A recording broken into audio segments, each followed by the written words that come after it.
everybody. Welcome back to the Fly Fishing Insider Podcast. I'm your host, Christian Bacasa.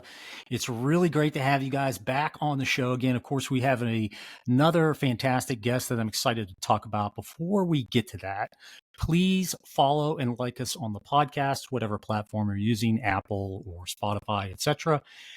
Follow us on Instagram. That's Fly Fishing Insider Podcast, or at Dupe a Fish, DUPE a Fish. The other thing, in last but not least, is go to the website, www.ffipodcast.com. I've got tons of articles. I'm also releasing different training classes around the various topics that we talk about, whether it's nymphing, dry fly fishing, emergers, saltwater fishing, etc. So lots of stuff for you guys to check out, and we'd really appreciate any follows and shares. That helps us grow. So before we get further down the line, I want to introduce you guys to Joel Stoehr. Joel, you are a friend of another person we had on the podcast, Javier. There's a small group of contingency. It's so cool to hear how everybody met through whether it's Instagram or notes and just kind of stayed together. So it's a great community effort in a lot of ways, and really, really great to meet you as well. Today, we're going to be talking about how you're keeping fly fishing passion relevant with new endeavors. And then we're going to walk on from that. And the end of the show, we're going to give our tip around the importance of the double haul, why, and some tips on how to really move forward on that. So Joel, thanks again for showing up. I really appreciate it. You're a professor at a university, teaching various levels of art, etc. You have an art background yourself. In fact, Joel Stoehr, Stoehr .art. That's Joel Stoehr, Stoehr.art is your website. You've got tons of really cool paintings on there. I don't know what the style is called, but it's very unique in a way that it's realistic, but maybe it's impressionism of some sort. Really cool. It's got some I love the images of the faces and the places. It's very place oriented. I think you expressed that to me. But yeah, you've got a fantastic background. You grew up in the Catskills. You were fishing as a kid and then moved into trout fishing. I think like a lot of us, had the dream, saw a rod in LL Bean and saved money from cutting lawns and things, and finally got into one. But then you expanded, like we're talking about today. How did you keep the passion fresh? You went from Catskills and fly fishing to New York and fishing the bay and having a Boston whaler and yada, yada, yada. So cool of an adventure. It's great to have you on the show. Let's dive into it today and talk about, hey, how are you keeping this passion alive? Well, thanks a lot, Christian. That's a really nice introduction. I appreciate that. Boy, there's a lot there too to think about. The passion, I mean, it is, as you mentioned, fly fishing's been a lifelong endeavor for me, and probably because I found myself incredibly interested in learning to do it when I was young, middle school, late grade school, 6th, 7th grade, right there, and have kept up with it throughout my life. And I've lived in a few different places away for college and graduate school, and then right now I'm in New York City, actually, but on Jamaica Bay in New York City. If anyone's ever flown in or out of JFK Airport, you've probably crossed over Jamaica Bay one way or the other. And so that's where I'm located. But so yeah, my fly fishing journey in life has kind of gone from trout fishing as a kid to being outside of Detroit for a little bit around grad school. Oh, okay. Engaging in some of the opportunities there, not successfully as much, but and then right now being in New York City, it's a Northeast saltwater thing, so stripers, bluefish.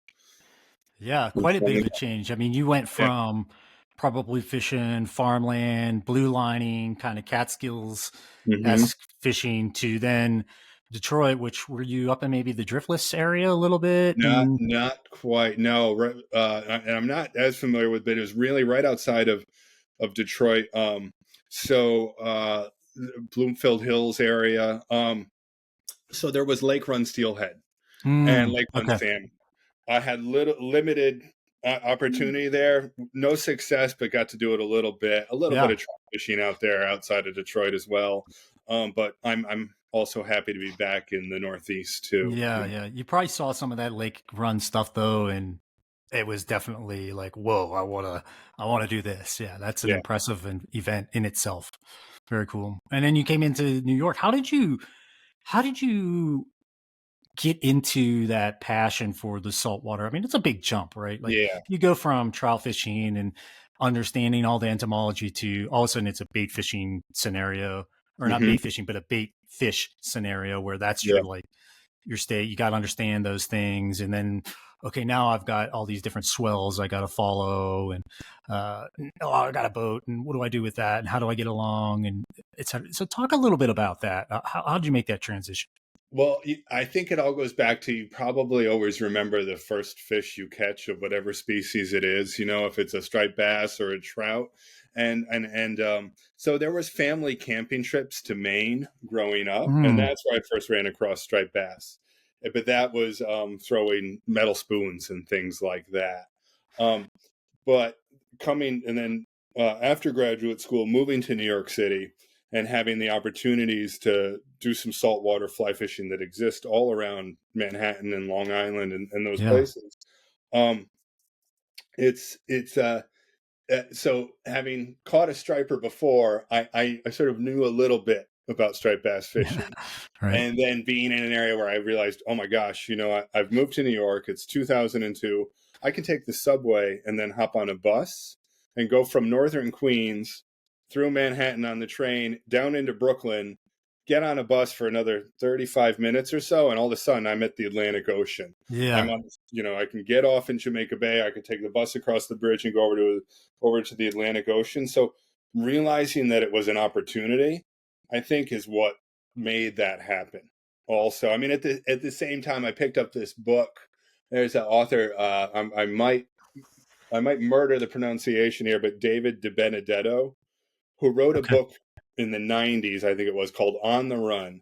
And he chronicled the striped bass migration from Maine down to North Oh, okay. Carolina within a fall season.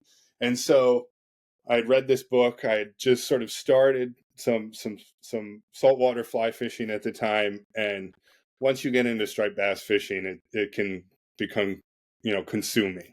Yes, very So much so. that Yeah. that's kind of how that started for me. Just being here geographically and taking advantage of that opportunity. Was there a sense of adventure in the travels across town and like, hey, here I am, got with a fly rod in the middle of New Yeah. York City, and Absolutely. I mean, to take the subway and a bus to go fly fishing is one thing. There's plenty of people living in Brooklyn that will yeah, get on the subway on the A train with their surfboards and come out here to Rockaway Beach to surf as well. So you yeah, hear a little bit more about that now. But yeah, there's a bit of adventure, and Jamaica Bay also. It's gone. I mean, the bay is much cleaner than it had been in the 70s and 60s, but it's still an urban adventure. It's an urban fishery. yeah. You've got Okay. JFK, you've got the airports, you've got beautiful marshes, but those things are rubbing right up against each other, the nature and and humanity. Yeah, very cool. Is it is there like flat style fishing? Could you hike in some of that water, or the You, tidal swings too high? What the describe it tidal a little bit. swings, I mean, they're not as high as they would be up in Maine and Nova Scotia, but they're 5, 6 feet, Yeah, so and it's significant then. they're Yeah. significant. Yeah, they Yeah. are. Um, but you can still hike. You can still fish on foot, and there's a lot of opportunities in Jamaica Bay even to fish on foot. It's not a boat only fishery. There's actually quite a few fly fishing striper anglers I know that don't have boats that do very well, Yeah. and they've got their spots. They also are probably fishing nighttime too, more intensely as Okay. well, even with the fly rod. Yeah, yeah, So yeah. I could see that, and it's funny because I have a friend in Stowe, Massachusetts. He fishes in the Boston area, yeah, and he has a couple boats, including a skiff that we just picked up actually, which is exciting. yeah. But he hikes too, and he has mentioned to me, and I'm curious to hear what your perspective of, but it it appears when I talk to him and his friends that like if you go get a fish on foot that's of a size, there's a little more reward Right. in some sense. And I'm curious to hear your perspective on that.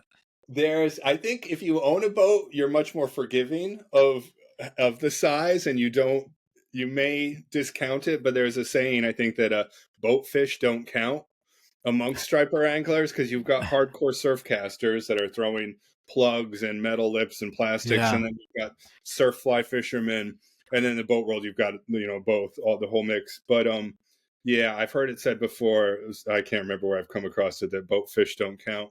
They do Yeah. count, but Yeah. there are I hard, agree.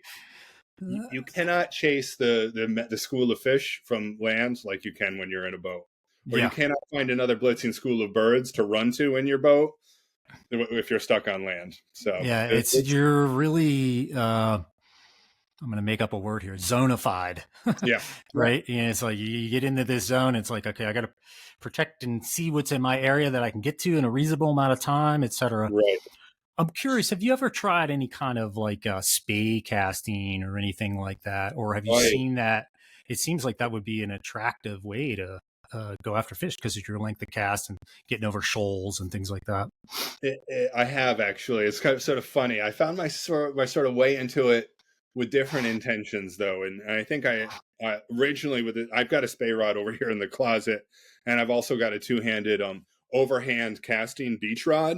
Mm. And the spay rod has a lot more flex and a lot more give. I never learned to spay cast, or I haven't learned yet. I haven't tried to learn, but Mm-hmm. I do have a two-handed overhead rod that I use. That if you shoot the head right, you can throw you can throw nearly Really the whole far. fly line easily. The hardest part about it for me is fly line management. You've Mm-hmm. got a stripping basket and that holds it, but you get 100, you get 90 feet, 80, 90 feet of line in there. The stuff still finds a It's way to balling tangle up, it. right? You got a current So, pulling it away from you. yeah, Yeah. Yeah. I think that the rod I bought was originally intended for guys fishing off the beach in Baja for rooster fish, Mm. which I haven't been able to do. But as far as throwing beyond the breaking wave on the ocean, it works great. Hardest part is line management, Yeah. It seems but like it's a that would different be thing to learn to do too. It's not spay casting, and it's not single hand overhand casting. It right. takes a little practice. Yeah. It seems like it would be, have a lot of attractions, but like you said, the movement, because it's my interpretation of, when I've hiked for stripers or whatever, Yeah, it's you're moving a lot. You're kind of yeah. following and looking and clues for for fish eating bait, maybe it's splashing bait or birds, like you said, or whatever. And if, gosh, you had 70, 80 feet of line out and you're trying to do that, even though you can cast further, Hmm. you're still inhibited by some of that. So becoming a master at that would be, I think, really difficult one, and two, advantageous in a lot of ways. Very cool. It is. You'd Mhm. be surprised the number of times that the line will fall out of your stripping basket, and all of a sudden the wave and the current will take your line, and you go to pick up and do another cast, and And you're all of a like, oh, sudden, it's, yeah, feels yeah, like there's a lead weight down there. You're yeah, like, oh, I pull gotta it get it over off like the good. water. Yeah. It's the same way. I know you have a passion of maybe someday going after permit or Hmm. some of those types of fish, and um, you can very well get that way if you get out of the boat and you hike for permit. Sometimes you'll see them and you'll try and sneak up or take a different angle. And like you said, you have 40, 50 feet of line out and you're trying to make this cast. Well, the water is up to the middle of your chest Yeah. and you're trying to make the cast and you're trying to keep the line off the water so you can get that haul going. Your haul's a little shorter and different. And yeah, same Mm. scenario is very cool. Very cool. So you've been in this area for quite a while and you've made some transitions through your life, but you've also kept the passion alive through some other endeavors. One of which I know of is you met Javier, like I had mentioned, is Marsh Sessions. He runs a bunch of different kind of camp style gatherings and community gatherings in the Southeast. But Hmm. you guys went to like Louisiana, fished reds Yeah. and sheephead. Yeah. And talk a little bit about how that changed things for you and kept you going. Yeah. It did change things because about 90 to 95% of my fishing here in Jamaica Bay and in the Northeast is blind casting. Um, New York City, Jamaica Bay area, the Bay, Jamaica Bay specifically, has some sandy bottom, but the majority of it is weedy bottom.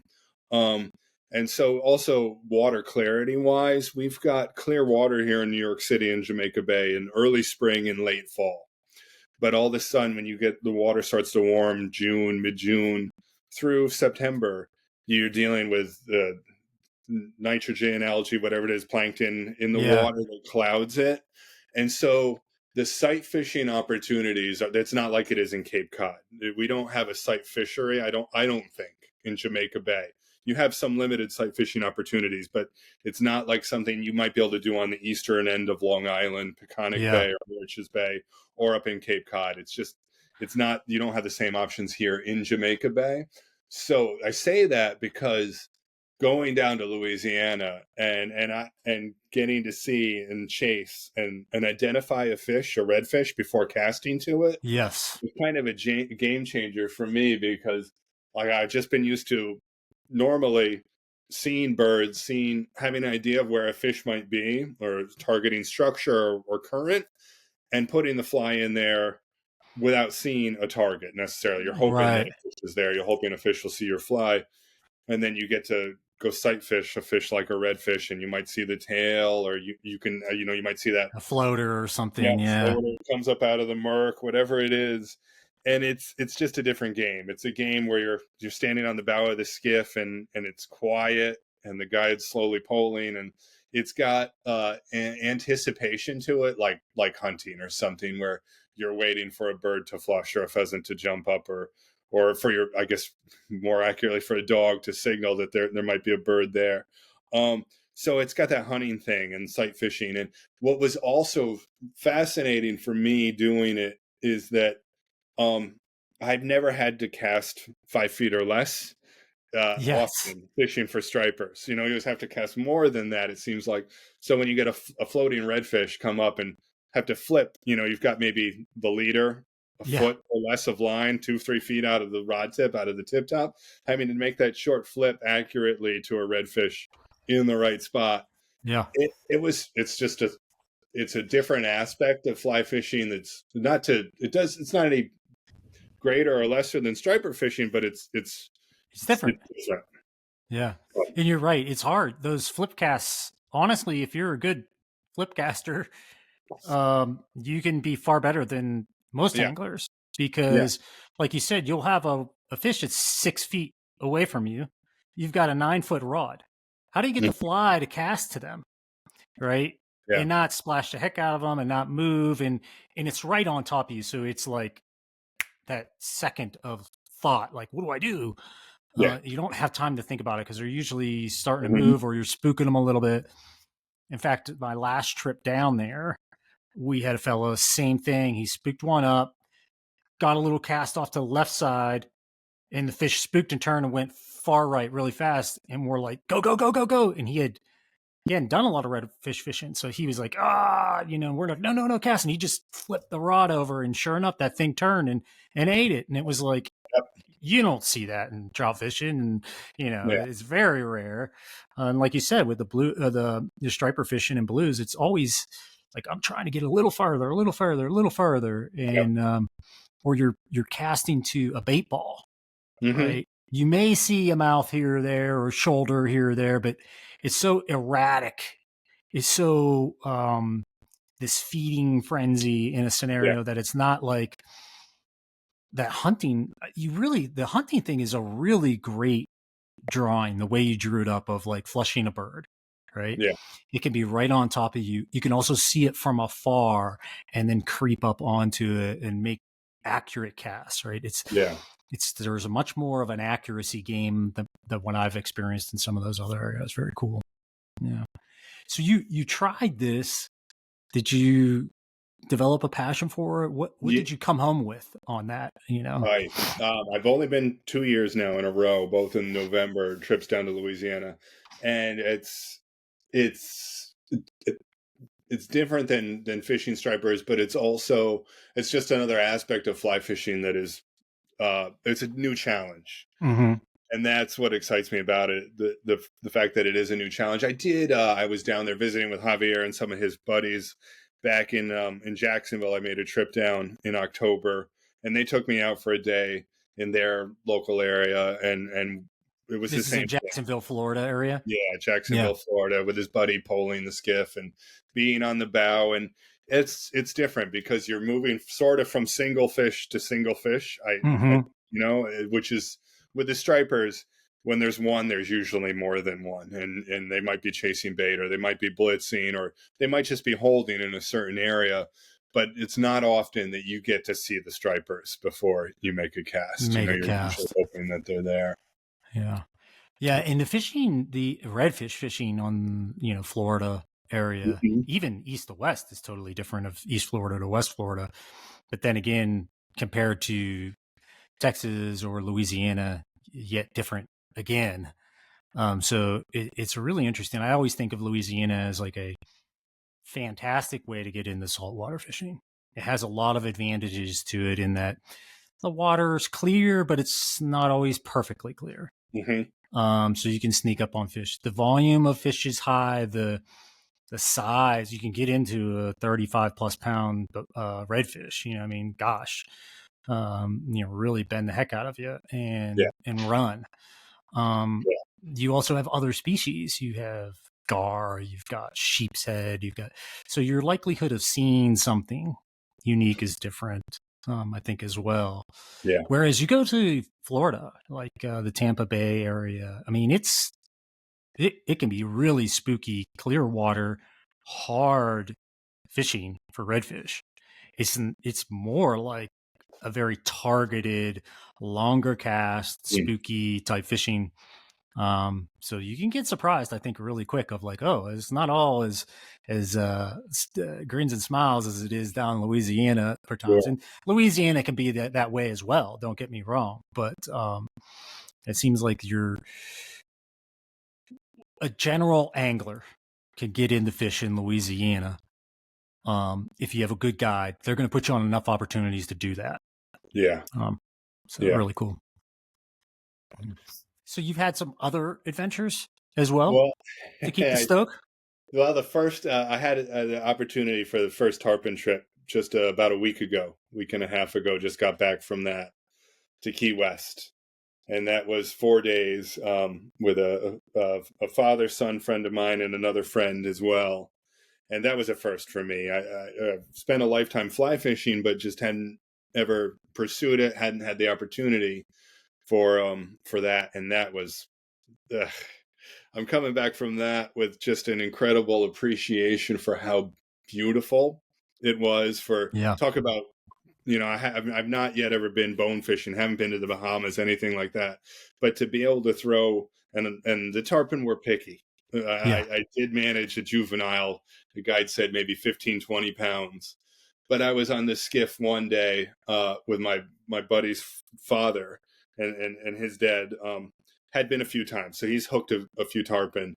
He jumped one the one day I was on the skiff with him, and then they fished a different boat the next day, and he landed a big Oh, girl good. that day too. Yeah. But so he got into some big fish. But when I was on the boat with him that day, he and I both had multiple shots, quite a few shots, probably around 20 shots each at fish that were they all looked big to me. They Yeah. were all Right. Right.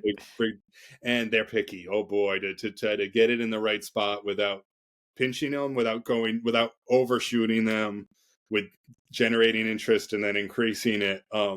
Very different than some of the redfish that I've gotten used to, but just the opportunity to do it was sort of a bucket list thing for me, and so it was wonderful to get that experience Yeah. When down you there. go on these trips and it's a new endeavor, what is it that excites you for that? I think you get to take a little bit of the knowledge you have and compare it, right? So I remember sort of fishing for the redfish, just that short pitch cast or that little flop that you Yeah. have to make. It's 5 feet or so. Being ready to do that, and then when you're tarpon fishing, making sure you have enough line out of that rod tip, a rod's length or whatever it might be, to all of a sudden get enough to load the rod to actually cast where you need to be. Just the little differences in how you approach Yeah. striper fishing versus redfish versus tarpon. And so, I mean, I could see how anyone could become obsessed with any of these fish. I could see how if you have the time and the money, how you could become obsessed with tarpon fishing. Yeah. Right. Right. Yeah. It's funny you say that because, like, I know redfish for me, I just have my fly dangling, often tapping into the water or whatever, and I'm ready for a flip, Yeah, or sometimes I'll have it in my hand. I might have a little more line out, but I'm literally like throwing the fly as I'm casting to get it there quick in those short scenarios. But like tarpon or permit or bonefish, like very consistent on the amount of line I have out of my rod, how I hold the fly. I'm holding the hook. I'm not holding the line above it because I don't want to hook myself, but I'm holding the hook. And I always have that loop of line that's probably 15 feet out because I want to be able to do 2 back casts and land. Yeah. And get enough line out. And it's important that first cast back, I need to be releasing line and loading that rod and getting it ready to go. And it's like you said, I think you learn these different little scenarios for each one. And now that you've done that a few times, do you look for those types of things? Do you prepare for those? What do you do when you come home? How do you maybe line up for your next trip, for example? I kind of think, I mean, you could do the research, you can read, you can go watch videos too, but I think that another part is one experience incrementally helps you build for the next. And just even if you have time to be on a casting platform on the bow of a skiff, getting used to standing up there, finding your balance and being comfortable with it, for someone that just is a trout fisherman, it can be a challenge if they're not used to that wind and the wave action, even if it's minimal, low chop or something. Getting used to that helps to prepare you. But I think it taking what you know and being able to apply it, even if it's not right. And ideally, you have a guide or a friend that can give you some of those tips. Have that 15 feet of line out. Yeah. I spent a day with the redfish amount of line out of the tip top first day tarpon fishing. And so I'm taking twice as long to get enough line out to load and cast. And so the next day I got that tip and it helped quite a lot. But another thing is that I think it would probably help just to vary the types of species that you target. Even if you live in one area and you only fish one area, if there's more than one type of species to target with a fly rod, I think it would be, that's always really cool right there too. No, I think that's a great example. Like, I mean, I live in Utah, Park City, Utah, but I can go fish Lakers. I can fish lake browns and rainbows, fish river browns and rainbows and cutthroats, etc. But then there's bass, there's panfish. Yeah. Like you start to go down the list, there's carp.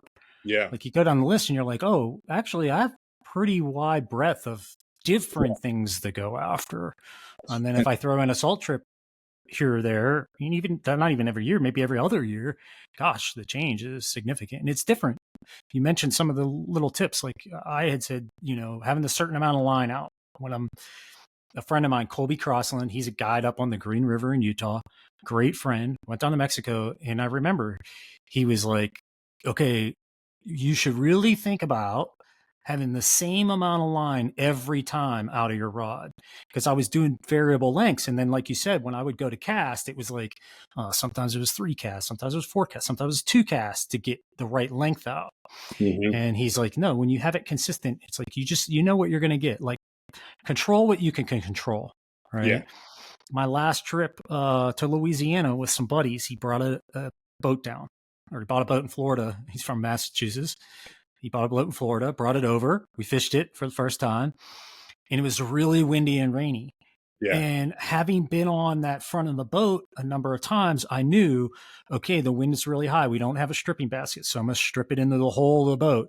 Right. And then the guy that was with me, Chris, was like, I've got your line managed for you. He's going to help me with the line, make sure it's clear. Nothing's up there. Shoes aren't up there. Bags aren't up there, et cetera. And boy, is that a difference, right? You have that confidence. The line's not going over the boat and around the bow and under the boat and like all these crazy scenarios that can happen that you don't, as a trout fisherman, think of until it starts to happen 3-4 times. And then you're like, okay, I got to do something around this. Seems like this is a regular thing. Yeah. Yeah, definitely. When you come back from these trips, you're obviously pretty stoked. And we talked about the passion of those new endeavors. Do you start to look for new trips, or does that naturally occur for you? How does that go? Yeah, I start to look for new trips. I may not book them, but I might sort of daydream about them too.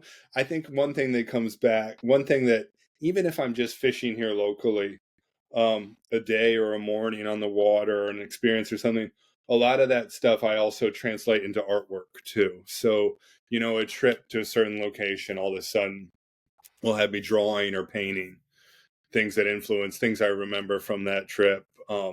So that's one thing too, is that not only is it a new experience and a chance to fish a different way and to chase a different species, but I try to bring that back and use it in the studio too. Yeah, yeah. And that's really interesting because I like to take photographs, but I Yeah, take a copy back, right? So do you take photograph and bring that back and use that as memory trigger, et cetera? Or do you create your own mental image and bring it back and just go from memory and things like it's that? kind of a combination of both. It might be a quick iPhone snapshot that might not be what I want, but it will make me think of the color of the water or the place. Or, Hmm. sometimes I'll be out there. What I wasn't prepared for, I'm thinking specifically back to this Key West trip recently, is that I need to be out there with a tiny pocket-sized sketchbook just Yeah. to write down ideas and just to make a quick drawing, just to And it, capture it then. That I'm trying to move, at least to the art making, more towards some plein air work and actually doing it when I'm out there, because I think you can get a lot from that. It doesn't mean that work still won't happen back in the studio, in front of an easel. And right, that's, I mean, there's only so much you can do outside for so long, and also before the weather, the wind, the sunlight changes too. right, right. But capturing some of those ideas quickly, I think, is important. So it is sort of a combination of memory and photographs put Yeah. together. It's a bit of both, or a quick video or something like that. I would assume, I'm not an artist, but I enjoy art, but I would assume that, like you said, I may have my quicker sketch and painting in the field, but then when I go back, I can really develop my depth, my use Right. of light Yeah. to create depth or movement, etc. And those would be the additional elements that you could really work on to really master at home, right? Yeah. Yeah. Yeah. You certainly can. And sometimes too, an oil painting that's 20 by 30 inches. It's very, unless you're very quick and very loose, very few painters. I mean, some painters are doing that on location. Some painters are doing it amazingly on location. But sometimes all you need is a quick watercolor study, something small, or a quick pencil drawing, something small that you hold on to that memory. And then when you get back to the studio and you want to create more depth, more illusion, think Hmm. about a certain quality of light, then you can spend more time on it, back in Yeah. sort of a studio environment versus when you're out there. As a collector of art, in some way, I could say I may be a collector. I love art. Um, I think it would be really cool to see some of that. So you have your end result of your painting before a descriptive write up, just to say, I was in Montauk Bay and I witnessed this, and there was a so and so herring, and I made Yeah. this photo, and here's the sketch I originally had that went off of. Hmm. Just being able to step into the mind of the artist of how they Mm. might have been thinking about things and doing things would be really cool. Really Yeah. cool. So, There's a lot of artists too that I appreciate that have all sort of tied that together too, that are fly tyers and painters and writers and illustrators. There's a guy, I don't know if you ever heard of him, Ken Abrams or Kenny Abrams. I don't know that Ken is still alive anymore, but was a well-known fly tyer, Northeast saltwater fly fisherman. mm-hmm. Did a few books, Striper Moon, things like that, that are kind of blending all that experience together. Yeah. There's a lot Yeah. of artists that do that and do it really well. Because for me, art often will tell a story. It's how it Yeah. speaks to me, and it tells a Hmm. story, and you're just making an extension of that story, and the art becomes more than just the piece itself. It becomes the elements behind it. That's Yeah. really neat. Let's do this. We've got a few minutes left. I'd like to talk about the topic of the double haul Yeah. you had mentioned. And I know you've done not only we've talked about recently the handful of saltwater trips, but you've also done other trout trips as well. Hmm. And I think the double haul is often overlooked in trout, Mm. um, and really concentrated in saltwater fishing, but it's the value to both. And Yeah. when you, and for me at least, and I'd be curious to hear your perspective, when I learned to double haul, and I remember coming back and fishing for trout and adding a haul to my cast, it was like, oh my gosh, what have I been missing? Yeah. This is so easy. I'm not, it was a cast, it was the rod working all of a Yeah. sudden. It wasn't me working. Right. Did you have that experience as well, I or something did. similar? Yeah, I did. It's there's a few things I can think of. One is that I can think of being on a boat recently and seeing friends that might not have a lot of saltwater fly fishing experience, and so they haven't had to employ a double haul. I mean, I'm sure they could come up with a drag free drift in a stream far more efficiently than I ever could, but they're not trying to shoot line or get line the distance Mhm. that I'm used to doing. But as a fly fisher, you can't carry all that line in the air very easily.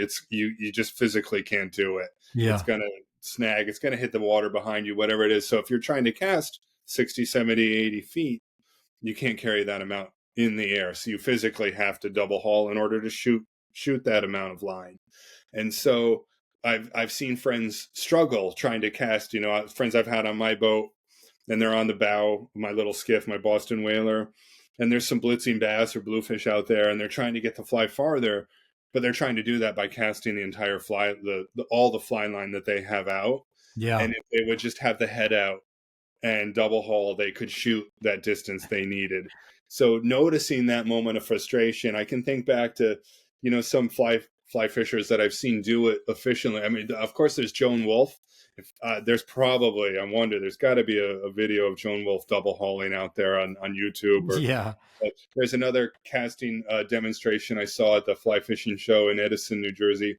Sheila Hassan just had the perfect, and perhaps it's because I was there in person, the perfect demonstration on talking through the act while she Mhm. was casting. And so that moment also was sort of a click where I had been doing it, but hadn't been able to articulate it. And Sheila was articulating it and doing it all at the Mm. same time. And that was kind of revolutionary to think about, realizing those movements you're making and Yeah. when to make them. Yeah. Talking through it and seeing it at the same time. It's two Yeah. different learning aspects. There's a Yeah. guy online, Paul Arden, Arden. Yeah. I really recommend. I think he's affiliated with Sexy Loops or something like that. I just stumbled upon it one day because I was like, oh, I'm going on a trip. I want to look at double haul, and Yeah. just, I don't have time to go out. It's winter here. Um, and he did a really great job of describing it. And he described, for me, I took away a couple key elements. One was matching your haul size to the amount of line you have out, right? You don't do a full haul if you only have a little bit of line out. Yeah. The other was he really aligned his hauls with the position of the rod. So in his back cast, his haul was like a karate chop almost out in front of him. So it kept that line in a straight line. And then as he forecast, it was that downward haul towards the hip, right? Mhm. And when he started to do that, you realized, oh, I do that, but I don't necessarily exaggerate it like he does. And when I went out and I started doing it and I was really recognizing that I should be doing that, boy, did it change my cast. It really Yeah. helped a lot. I think the other thing, and you hit on this, and it's in trout trout casting, a lot of times what you do is you cast to the distance of the cast that you need and let it fall. But in a hauling situation, you're actually shooting. You don't have the line out. You're shooting it to the distance. Do you agree with that? Because that's where I had a hard adjustment of Yeah. measuring that shooting distance and being able to control that to the right length versus I got it at the right length. All I got to do is just let go and it's going to fall right into place. No, I think that aligns with, yeah, exactly my experience on the water, and the way I'm sort of thinking about it is that, and it might just be because of a lot of the fishing I do is blind casting, right? And so probably don't need to fish as far away as I am fishing I'm probably Yeah. farther than I need to be because the majority of those fish are probably hooked 30 feet or less. But for some reason, when I don't see them, or I'm next to a jetty, I'm on the ocean, or even if I'm on my boat on the bay, going to want that distance because it's more time to give that fly action when I bring it Right. back. So And I'm bring trying it to, across the fish, right? Is the way yeah. I always look at it. Or there's a fish that's going to encounter it as I'm pulling it back in, whatever it might be. So I'm always trying to haul in order to shoot line. Mm-hmm. I think maybe in the Keys I shot too much probably when I shouldn't have been, but that's a whole other topic. Yeah, yeah. It's so hard. Yeah, I mean, fishing's hard. It would be but called that's why catching, right? I think that's what right, brings us it's back. exactly because it's just there's an enjoyment in that constant learning, Yeah. which I think Yeah. is valuable. You talked about learning to surf at an older age. I think it's very much the same because you're limited in your opportunities, right? You know, I have to have Yes. my timing right. I have to be in the right position. I have to get my Mhm. paddle right to get into the wave. Okay, now Yes. I got the wave. Now I stood up. Oh my gosh, what do I Yeah. do? Yeah. Right? It's like I finally did it. That was 10 Yeah. times later. And It's fishing to me is very similar in nature in that you have these limited opportunities and then everything falls into place. And then it's, well, what do I do? How do I strip? How do I, right. and so you think about all those different elements. It's just a really unique, um, and I'll say it again, limited opportunity scenario. It just Yeah. doesn't happen every time. No. And when you get proficient at it, I think, like you said, targeting different species, different times, different ways, you build that repertoire of moves and that start to develop those understandings of um, situational awareness, Mm-hmm. right? And start to really develop those. And gosh, it can just change your game. Yeah. It can really change your Yeah. game. It Yeah. can. Learning to surf as an adult is not an easy thing to do. There's probably, one of those late onset, late adult surfers is probably not desired by many people who have been doing it their whole life, but it takes a dedication. But the same way fly fishing does. But there's an advantage. You spend your whole life doing something and you don't think about doing it. And when you're learning something later on in life, you're probably overanalyzing it too much. I can think to like trying to shoot sporting clays with a shotgun. And if you're not looking at the target and you're thinking about aiming, chances are you're going to miss that clay and Yeah. not hit it. Whereas if you're in tune and you're just looking at the target and not thinking about the barrel, then you've got a much better shot. But I appreciate that not a good way to say it, but that letting go of overanalyzing and and, Mm-hmm. and getting in tune with something. And that's why an activity like surfing or clay shooting or fly fishing, that's where that enjoyment can come from too. Yeah.